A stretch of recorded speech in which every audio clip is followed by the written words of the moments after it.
નમસ્કાર દર્શક મિત્રો, લોકમંચમાં ફરી એકવાર આપનું સ્વાગત છે. લોકમંચ આજે એક વિશેષ એપિસોડ, કારણ કે આજે આપણી સાથે જોડાઈ ગયા છે ભારતમાં જેટલી લોકસભાની ચૂંટણી થઈ રહી છે અલગ અલગ સીટ ઉપર, એની અંદર જે હાઈ પ્રોફાઇલ સીટ કહેવાય છે એમાંની એક સીટ એટલે હૈદરાબાદની સીટ. અને હૈદરાબાદની સીટ ઉપર વર્ષોથી 1984થી જે સતત ઓવેસી ફેમિલીનું રાજ હતું એને અત્યારે ટક્કર આપવા માટે ભારતીય જનતા પાર્ટીના ઉમેદવાર માધવી લતાજીએ જ્યારે એમનું નામ ડિક્લેર થયું ત્યારથી જ એક અલગ જ ચર્ચા ચાલુ થઈ ગઈ અને એક પ્રિડિક્શન પણ થવા માંડ્યું કે આ વખતે હૈદરાબાદની ચૂંટણી છે એ વન સાઇડ નહીં હોય, કારણ કે માધવી લતાજી પોતે આ વખતે ઓવેસીની સામે ઊભા છે. આ જ વાત કરવા માટે શું છે ત્યાં ગ્રાઉન્ડની હકીકત, કઈ રીતે છે માધવી લતાજીનો પ્રચારની સિસ્ટમ, એ ચર્ચા કરવા માટે અમારી સાથે રૂબરૂ જોડાયા છે हैदराबाद माधवी लताजी. माधवी लताजी, आपका स्वागत है. नमस्कार और मेरे सारे गुजराती भाइयों बहनों को घाणो प्रेमा.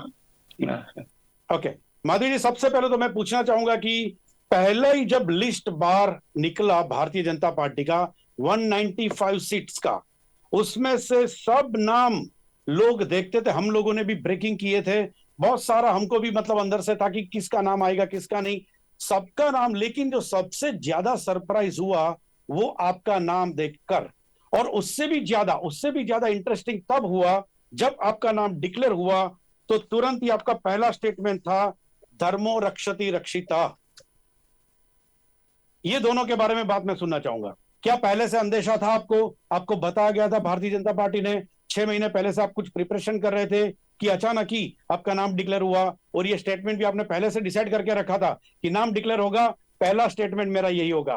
क्या था, बताइए जरा माधवी जी. वैसे तो हमने सारी जिंदगी कभी कुछ प्रिपेयर करके नहीं किया भैया, क्योंकि दिल से जब किसी को प्यार करते हैं या समाज सेवा करते हैं तो समाज सेवा लोग प्रिपेयर करके समाज सेवा नहीं कर पाते. अगर ऐसा कुछ होता है तो शायद 1-2-3 महीना करके छोड़ देते हैं. तो लोगों को, अपने देश को दिल से जो प्यार करने वाले रहते हैं ना, उनके पास कोई प्रिपरेशन नहीं होती है. उनकी कैरेक्टर ही ऐसी होती है, उनकी व्यक्तित्व भी ऐसी कुछ होती है. जैसी हूं मैं भी. धर्मो रक्षति रक्षिता, इसलिए मैंने कहा है कि जो इंसान धर्म का रास्ता पकड़ के निकलता है वो कांटों का रास्ता रहता है, वो इतना आसान नहीं रहता है. लेकिन उसको अगर कोई मानकर, यकीन कर उसके ऊपर निकलते पड़े तो एक ऐसा भी दिन आएगा जब धर्म स्वयं उसका रक्षण करेगा. ये मैं बचपन से मानती आई, इसलिए इसके बारे में कुछ खास सीखने की जरूरत भी नहीं है या प्रिपेयर करने की जरूरत भी नहीं है. ये दिलो जान से मैं मानती हूँ. 2018 में जब बीजेपी के कैंडिडेट थे वो 4th प्लेस पे आए थे, 4th प्लेस पे थे. ओवरऑल देखा जाए तो बात भी ये आती है कि हैदराबाद की जो सीट है उसमें 7 विधानसभा की सीट और 7 में से सिर्फ 1 सीट भारतीय जनता पार्टी के पास. तो इतने सारे जो मतदार है जो भारतीय जनता पार्टी के खिलाफ वोट करते हैं, उसमें आपका लड़ना, हौसला इतना ही रखना नहीं, बल्कि अपना खुद का नहीं लेकिन कार्यकर्ताओं का हौसला और बढ़ाना, ये दिक्कत वाली बात तो होती होगी. हाँ भैया, ये जरूर इसके पहले दिक्कत वाली बात है, लेकिन आज नहीं है, क्योंकि यहाँ पर आज तक का हिम्मत नहीं हुआ असदुद्दीन जी के काले करतूते बाहर निकालने के लिए. प्रकार से वो बार बार बाबरी मस्जिद का मुद्दा लेकर बैठे हैं. तो सारा देश तो जानता नहीं कि वो खुद के लोकसभा पार्लियामेंट में मस्जिदें तुड़वाते हैं. ये किसका हिम्मत था बाहर बोलने के लिए? हम तो न किसी से डरे भाई. हमारा जीवन देने वाला ईश्वर है, लेने वाला भी ईश्वर है. अभी बीच में कौन है ये इंसान हमको डराने वाले? तो हम लेके आए सच्चाई बाहर. जब खुद के लोकसभा पार्लियामेंट में मस्जिदें तोड़ रहे थे, सचिवालय बनाने के, एयरपोर्ट्स बनाने के लिए, प्राइवेट बिल्डरों के लिए मस्जिद तोड़कर उनके लिए ये वक्फ बोर्ड के लैंड जा रहे थे, अब तो चुपचाप बैठे. क्यों बैठे? क्या मतलब था इस साइलेंस का? इस खामोशी का तो कुछ तो होगा ना. तो क्यों बैठे अब खामोश? अब उस मस्जिद के बारे में बात करते हो जो इस भारतीय ने नहीं बनाया, वही मुगल ने बनाया, बाबर ने बनाया। क्या लगता है बाबर आपका? क्या लगते हैं मुगल आपके? तो इतने तड़प रहे आप। जिस मंदिर को तोड़कर वो लोग मस्जिद बना रहे बाबर, उस अपने मंदिर को बनाने के लिए यहाँ से करसे वक्त जाते हैं, और आप उस मस्जिद के बारे में बात करते हो। लेकिन अपने ही गढ़ में दो दो मस्जिदें आप यहाँ के मुख्यमंत्री केसीआर के साथ जुड़कर तुड़वाते हो, और चुपचाप इसका बाहर भी निकलने नहीं देते हो बात। जब ये बात हम बाहर ला रहे हैं और सारे मुसलमान भाई बहनों को, अपने कौम को हम समझा रहे हैं, आवाम को, भैया खुद के गढ़ में इतने तोड़े जा रहे हैं, इसके बारे में तो आपको ज्ञात नहीं है। तो ये बंदा सबके आंखों पर पट्टी बांधकर किसी और मस्जिद के बारे में बात कर रहा है, जहां पर हिंदुओं का अपना खुद का जो मजहब का है, जो हिंदुत्व की बात को ठोस पहुंच रहे हैं। हाँ, वहां जो मस्जिद बना, जो इस देशवासी ने नहीं बनाया। साहब, हैदराबाद लोकसभा पार्लियामेंट में कितनी ऐसा वक्फ बोर्ड के प्रॉपर्टीज है, दरगाहें हैं, जो तुड़वा कर, या वक्फ बोर्ड के अंदर तो मुसलमान की शमशान भी आते हैं, तो ये भी तुड़वा कर ये लोग इतने ही सारे लोगों को, प्राइवेट बिल्डर्स लोगों को बेच डाले हैं सारे। आप यकीन नहीं करते, पूरा 17,000 एकड़ का लैंड है सिर्फ हैदराबाद लोकसभा पार्लियामेंट में वक्फ बोर्ड का। आप यकीन नहीं करते, उसके अंदर तकरीबन 15,000 एकड़ ही लोग खत्म कर दिए, बचा ही माधवी नहीं। जी, माधवी जी, यहाँ पे बात ये आती है और सवाल भी ये उठता है कि आपने जो बात बताई ये शायद पहली बार तो नहीं है। तो ऐसा क्या रीजन है कि 1984 से, तो क्या आपसे पहले जो भी कैंडिडेट आते थे ओवैसी के खिलाफ खड़े होते थे, उनके फैमिली के मेंबर्स जो भी चुनाव जीत के आए उनके खिलाफ भी, तो क्या उन्होंने ये बात नहीं उठाई? और अगर उठाई भी होगी तो वहां के जो वोटर्स है वो क्यों एक ही फैमिली को कंटिन्यू बरसों से वोट करते हैं? यह मुद्दा ये है कि आप जिस 1984 के बात कह रहे हैं, जी। आप ये लोग भाजपा से जो उम्मीदवार ठहरते थे, उनको मस्जिद की लड़ाई में मशरूफ रखते थे ये लोग। यानी कि किसी हिंदू को लड़ाई कर लेना, उसको मार डालना, इसके चमचे लोग जाना, ये हम लोग दंगा फसाद करना, तो भाजपा के लीडर्स को, इनको अपने लोगों को बचाने में ही लग जाते थे। और ऊपर से देखिए, 1984 में इतना मीडिया प्रेजेंस कहाँ थी, बताइए तो सही आप। अभी तो ऐसे चुटकी करिए तो सारी जगह पता चलती है। इसके बावजूद भी एएमआईएम असदुद्दीन ऐसे कितनी सच पूरा देश जानने से रोक सका। तो इमेजिन करिए आप, एक छोटी सी बात बताती हूँ आपको, ज्यादा बड़ा भी जी। नहीं है। जब कविता के ऊपर ईडी रेड हुआ, पूरा दुनिया पता था ईडी रेड हुआ है, यानी सारे जर्नलिस्ट आए हुए थे, सारा जी। मीडिया में ये उछाला गया बात। यही ईडी रेड शाहनवाज, फलकनुमा शाहनवाज है उसका नाम, जो किंग्स ग्रुप के ओनर है, जो इतने सारे फंक्शनल ये वो क्या क्या नहीं वक्फ बोर्ड के प्रॉपर्टीज के ऊपर बनाया। यही शाहनवाज का गाड़ी, खुद का गाड़ी बोलकर असदुद्दीन, इलेक्शन कमीशन के अंदर कितने गाड़ियां हैं उसके ऊपर असदुद्दीन का अब खुद का गाड़ी बोलकर लिख लिया है। आप उसका आगे निकले तो वहां पे शाहनवाज का किंग्स ग्रुप का ओनरशिप है उस गाड़ी के ऊपर। लेकिन उनके ओवैसी के पास तो कुछ नहीं है ना, आपने देखा तो सही, उनका जो एफिडेविट है उसमें सिर्फ 23.87 करोड़ उनके पास कार है नहीं। हाँ, तो तो ये फिर ये वही प्लीज, तो हमारे डर वही से, तो। हमारे डर से उनका एफिडेविट बदल गया था। 2023 का जब उन्होंने फाइल करे, उसमें तो पिस्तल भी फाइल करे। हम्म। तब हम नहीं थे ना। अब तो हम नीचे से उनके सारी सच्चाई बाहर निकाल के आग लगा दी है ना। तो अभी अभी एफिडेविट बदल जाएगा ना भैया, तो जरा अपने आप को काबू में रखकर बनाना पड़ता ना। ऐसे तालार के जैसे नहीं दे सकते ना। थोड़ा ये बात, चलो पॉलिटिक्स की तो करते हैं, लेकिन एक बात और, क्योंकि मुझे भी और हमारे जो बाकी व्यूअर्स हैं उनको भी जानना है कि क्या माधवी जी पहले से इसी नेचर के हैं?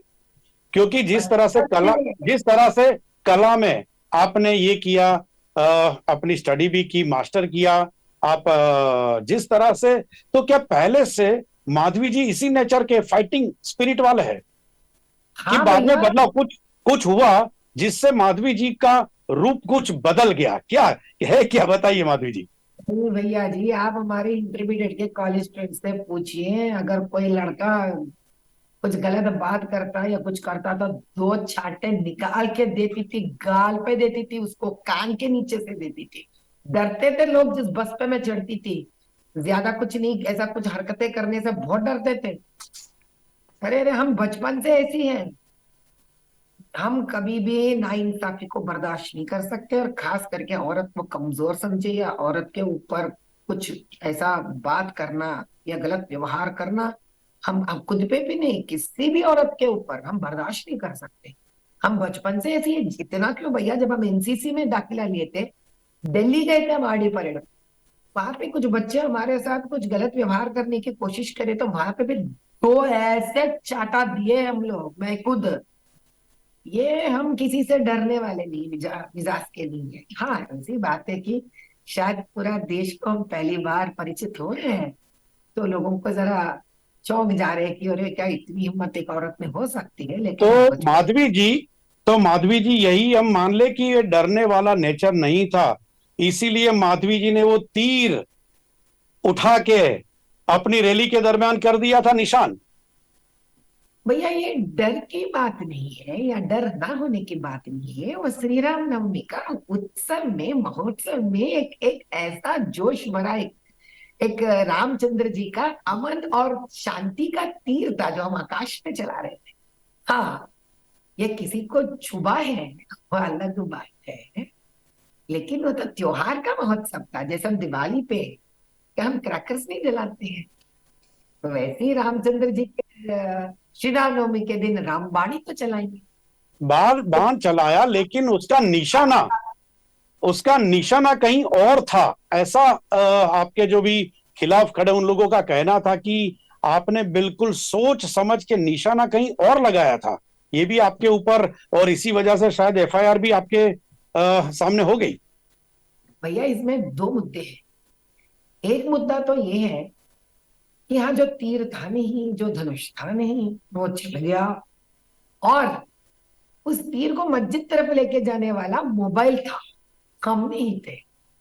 और अगर मोबाइल तीर को लेके जाना चाहता है तो सिर्फ वहां के बाजू के बगल के मस्जिद में क्या, वो कितनी भी दूर पर चांद पे भी लेके जा सकता है ना। अभी मैं ऐसे मोबाइल को चांद की तरफ दिखाऊंगी तो तीर चांद की तरफ चले जाएगा।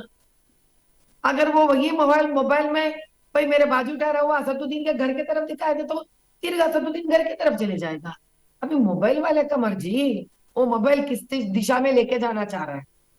तीर तो हम आकाश में चला रहे थे, हम थोड़ी क्यों मस्जिद में चलाएंगे। लेकिन उन मस्जिदों का क्या, उन तीरों का क्या जो असदुद्दीन खुद के पार्लियामेंट, लोकसभा पार्लियामेंट में तुड़वा दिया है। ये थोड़ी बोलेगा। और दूसरी बात, एक बैरिस्टर होकर वो लोग खुद के इतने सालों के, 40 सालों के एक मैनिफेस्टो नहीं निकाल सकता, तो उनकी सोच विचार तो इतनी छोटी सी हो गई कि तीर को पकड़कर वोट मांग रहे हो भैया। अब देखो, एक बैरिस्टर साहब तीर को पकड़कर वोट मांग रहे हैं। तरक्की की बात करके वोट नहीं मांग रहे ये लोग। ऐसे सोच विचार वाले कॉन्स्टिट्यूएंसी को आगे लेके जाना तो दूर की बात है, इसको पीछे तक लेके चले जा सकते हैं। इतिहास में पीछे लेके चले जा सकते हैं लोग, इतने माहिर हैं।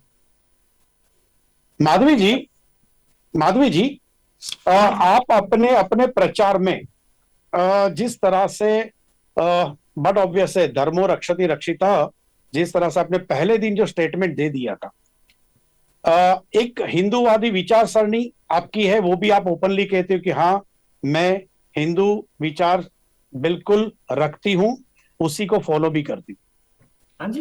प्रचार के दरमियान मेरा सवाल यह है, प्रचार के दरमियान आप ट्रिपल तलाक की बात निकालकर मुस्लिम महिलाओं को आप जागृत करते हो, उनको हाँ जी। बताते हो कि ये सरकार ने, मोदी की सरकार ने आपका जो हक था वो ट्रिपल तलाक को हटाया और आपको बहुत सारी ऐसी आजादी दे दी, या तो कहीं आप दबे हुए थे, उसको आपने फायदा पहुंचाया। हाँ आप जी। मदरसा में जो बच्चे पढ़ रहे हैं उनकी फूड क्वालिटी के बारे में भी आपने इश्यू उठाए। हाँ आपने जी। वहां पे जो मुस्लिम चिल्ड्रन है उनके चाइल्ड लेबर के लिए भी आपने मुद्दे उठाए।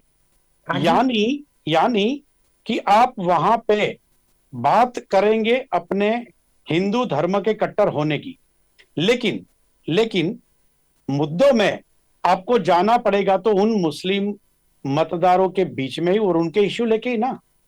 हाँ जी। तो इससे हिंदुत्व का क्या दिक्कत है? ये हिंदू बोल क्या रहे हैं, कर। आपके आपके आपके विरोधी बोल रहे हैं ऐसा। अरे, विरोधी विरोधी को कुछ है तो बात करने के लिए। विरोधी के पास दो ही मुद्दे हैं। एक मुद्दा है तीर के बारे में, दूसरा मुद्दा है बीफ काटने के बारे में। इससे तो अच्छा एक जाहिल है ना भैया, कम से कम बात करता रहे। अम्मा देखो यहाँ पे ड्रेनेज खराब है, यहाँ पे नाला से ड्रेनेज बाहर निकल रहा है, अम्मा मेरा रोड ठीक नहीं है। मेरे हिसाब से जाहिल बेहतर है इनसे, जो पसमंदा बेहतर है इनसे। कम से कम इतना तो बोल पा रहा है कि यहाँ पे खंबा नहीं है अम्मा, लाइट नहीं है अम्मा, पानी नहीं है अम्मा, रोड साफ नहीं है अम्मा, नाला ठीक नहीं है अम्मा, गंदा पानी बाहर निकल रहा है अम्मा, हमको घर नहीं है अम्मा, बच्चे पढ़ नहीं पा रहे अम्मा, लड़कियों को नौकरी नहीं है अम्मा, लड़कों को नौकरी नहीं है अम्मा। अरे वो ज्यादा मुद्दा समझते हैं असदुद्दीन से। इतने सारे तो बस ही फिर रहे वो ये पसमंदा के घर से मुझे बीफ खाने का ख्वाहिश सुनाई नहीं दिया, किसी पसमंदा के घर से तीर का बात सुनाई नहीं दिया। ये तो सिर्फ बैरिस्टर साहब ही बात कर सकते, क्योंकि लंदन जाके पढ़ के आए ना। तो शायद मेरे हिसाब से जो लंदन जाके बड़े बड़े पढ़ाई करते हैं इनके जैसे, वो तीर के बारे में और बीफ के बारे में बात। तो आम लेकिन माधवी इंसान। जी, इतने स्कॉलर है आपके हरीफी उम्मीदवार, और आप भी बोलने में इतने माहिर है, तो आप उनको बाजू में बिठा के, एक ही शहर में है तो उनको बिठा के समझाते क्यों नहीं हो आप? मेरे हिसाब से आप तो समझाने में इतने लाखों लोगों को समझा सकते हो। तो ये तो एक ही बंदा है और वो आपको बता रहे हो कि वो स्कॉलर है। मेरे हिसाब से आप अपनी भाषा में समझाओ तो वो समझ भी सकते कि ये। जी माधवी जी। अच्छा, मैं आपको एक बताती हूँ भैया। मेरे हिसाब से मेरे बहुत सारे तेलंगाना भाई बहन भी वहां पे हैं।